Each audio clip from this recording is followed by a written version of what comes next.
Você já investe no exterior? E quando investe, sabe se está exposto ou não ao risco cambial?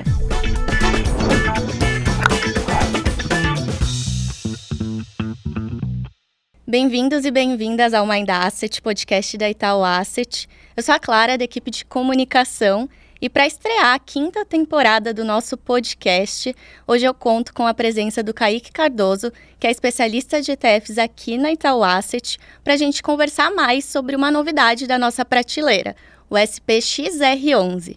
Então, Kaique, seja super bem-vindo, é muito bom estrear essa 5ª temporada aqui com você. Obrigado, estreia, honra, hein? Grande honra, obrigado. É isso, então vamos lá. Bom, eu comecei o nosso episódio com uma pergunta sobre investimento no exterior, né? A gente sabe que uma das principais formas de você acessar o mercado lá fora é através do índice S&P 500. Então, queria que você explicasse um pouquinho mais sobre ele aqui pra gente. Maravilha, Clarinha. O S&P 500 ele é um dos principais, se não o principal índice acionário do mundo, né? Ele já tem aí mais de 60 anos de história e é um índice que busca representar o mercado acionário americano. Como que ele faz isso? Ele seleciona as 500 empresas que mais são negociadas dentro do mercado americano e representa isso dentro de um índice. Esse índice tem um histórico muito bacana, né? Se a gente percebe, ele realmente conseguiu contar a história do mercado americano, a transformação que houve, seja do ponto de vista de novos setores foram entrando, seja do ponto de vista de como que ele conseguiu ser um bom termômetro da própria economia americana. Então é um índice super importante para o investidor ficar de olho e investir também. Exatamente, aí indo para esse segundo ponto, né, que é super importante aqui, o SPXR11, ele justamente traz essa forma, né, de se investir e de acessar esse mercado, mas com alguns diferenciais também. Então, sendo prática aqui, quais são os diferenciais da estratégia desse novo ETF da Itaú Asset? Bacana, Clarinha. A gente já tinha um outro ETF de S&P 500 na grade, que é o SPX11. É um ETF que dá acesso ao S&P 500 também, mas com variação cambial. E a gente percebeu que muitos investidores buscavam alternativas sem a variação cambial. Então, a grande diferencial é esse. É o primeiro ETF redeado, né, que é um termo que a gente chama no mercado para quando ele existe alguma proteção.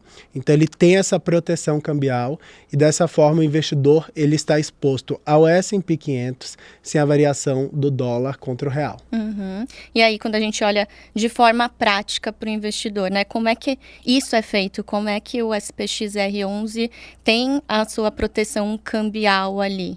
Bom, Clarinha, a forma com que a gente achou de oferecer nessa estrutura é uma forma que a gente já fez por muito tempo no mundo de fundos, então é uma estrutura bastante comprovada, mas muito inovadora se a gente pensar dentro da indústria de ETFs, né?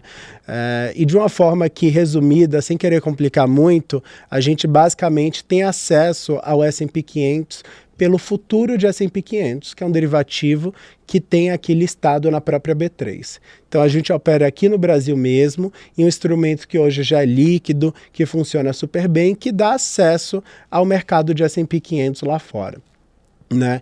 Esse futuro ele não tem exposição cambial. Então, quando eu acesso ele, eu não estou me expondo ao dólar e ao real, como é muito comum em outros instrumentos que dão acesso ao S&P 500. Só que além do futuro, a gente tem dentro da carteira uma carteira de LFTs, né, que nada mais são do que títulos do Tesouro que seguem a taxa Selic, né, também conhecido como Tesouro Selic. Então, esses títulos do Tesouro dão uma dinâmica pós-fixada dentro da carteira e, além disso, eu consigo adicionar aí o mercado S&P pelo mercado de derivativos. Uhum. E quando a gente fala da estratégia do SPXR11, a gente também fala desse benefício da exposição ao diferencial de juros entre os países, né? E quando a gente olha aqui dentro dessa dinâmica atual, com as decisões de política monetária em cada um deles, a gente também vê que a perspectiva é que esse diferencial aumente ao longo dos próximos meses, né? E, enfim, depende um pouquinho, né, de como as variáveis todas da economia vão se comportar. Mas o que significa realmente tirar esse benefício do diferencial de juros entre os dois países? Perfeito. além de não ter, né, a exposição cambial, a gente oferece o S&P mais esse diferencial de juros, né? Então, se a gente lembrar da estrutura, eu tenho acesso ao CDI, né, ou à taxa Selic, a partir dessa carteira de LFTs, e como eu estou negociando o mercado futuro, ele sofre a influência, né, das taxas de juros americanas. Adicionalmente, a não ter a exposição cambial, o SPXR ele tem esse benefício, né, de oferecer uma exposição além do S&P, que é a exposição do S&P 500, mais o diferencial de juros Brasil versus Estados Unidos. E como que isso é atingido, né, dentro dessa estratégia? Se a gente for olhar a estrutura, né, que eu acabei de comentar, eu tenho ali uma carteira de LFTs que vai me dar exposição ao CDI, e eu acesso o S&P 500 pelo mercado de derivativos, que é o mercado de futuros, que é o mercado que já coloca ali embute na conta a taxa de juros americana.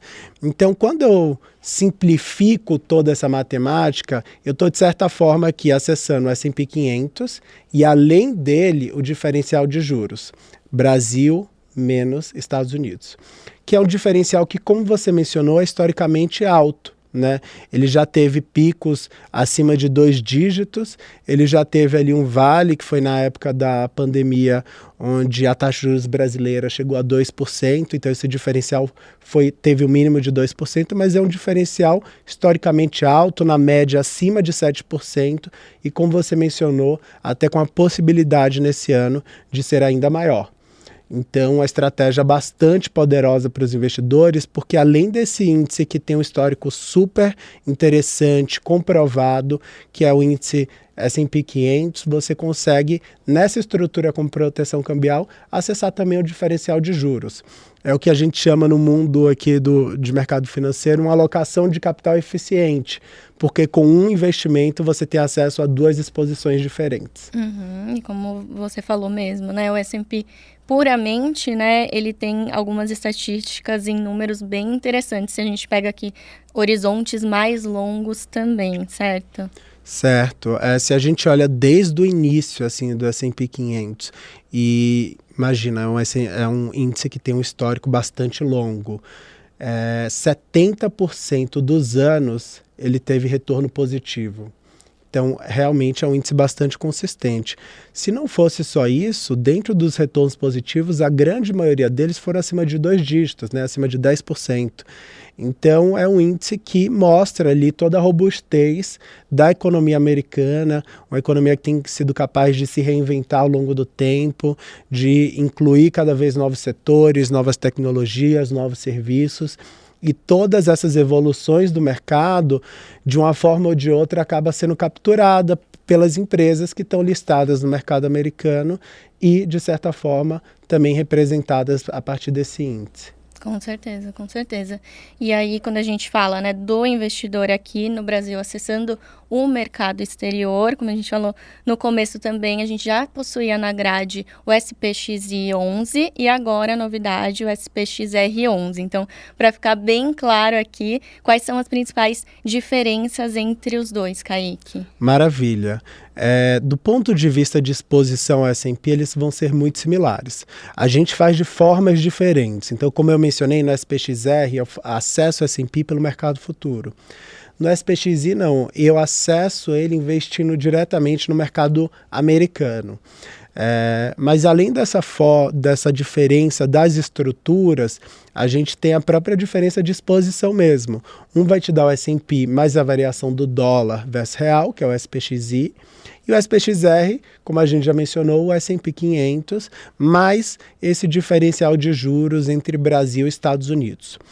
Os dois também têm taxas muito similares, mas diferentes, né? Então, enquanto o SPXR ele tem uma taxa de administração de 0,25% ao ano, o SPXI, considerando já a taxa total dele, é de 0,21%. É o ETF, inclusive, de S&P 500 com exposição cambial mais barato do mercado brasileiro.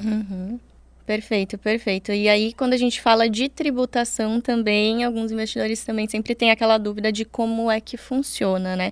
E o SPXR11 tem um diferencial em relação a isso também, né? Sim, Clarinha. Ele é um ETF de renda variável, né? Então, ele acaba sendo enquadrado na tributação de todos os ETFs de renda variável, que é de 15% sobre o ganho de capital. Você precisa fazer emissão de DARF nesse caso, assim como a maioria dos ativos do mercado acionário aqui local. Mas o que ele é interessante é que estratégias similares a essa, no mundo de fundos de investimento, são classificadas como multimercado e como tributação regressiva. Então, se você compara as estruturas que em geral existem nos fundos, o ETF ele tem um benefício de começar com 15% e de também não ter cotas, o que pode ser uma economia muito relevante para os investidores. Além também da facilidade que é investir em um ETF, certo?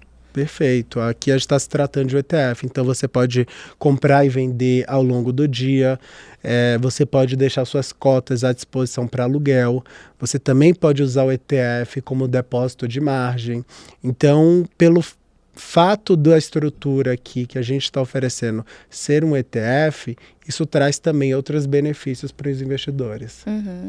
E aí eu comecei, para a gente encerrar, né? Eu comecei o episódio com uma pergunta, se você já investe no exterior, né? Você que está nos assistindo aqui. Se não, por que o nosso ouvinte aqui, espectador, deveria também investir no exterior e dedicar uma parcela do seu patrimônio aí a essa exposição, Kaique? Perfeito, Clarinha. Eu acho que aqui a gente vai recorrer à máxima dos investimentos, que é buscar a diversificação, né? A gente brinca aqui que é o único almoço de graça no mercado financeiro, é você diversificar os seus investimentos, é você otimizar a sua relação risco-retorno. Existem várias formas de você buscar diversificar o seu investimento, seja em classes de ativo, mas uma das principais é a própria diversificação geográfica, né? Então, a gente, como brasileiro, tem muito perfil de investimento de ativos locais, né? Então, títulos públicos federais ou outras classes de ativo que têm exposição ao Brasil. Quando eu acesso o mercado lá fora, eu estou ampliando aqui as oportunidades que eu posso ter.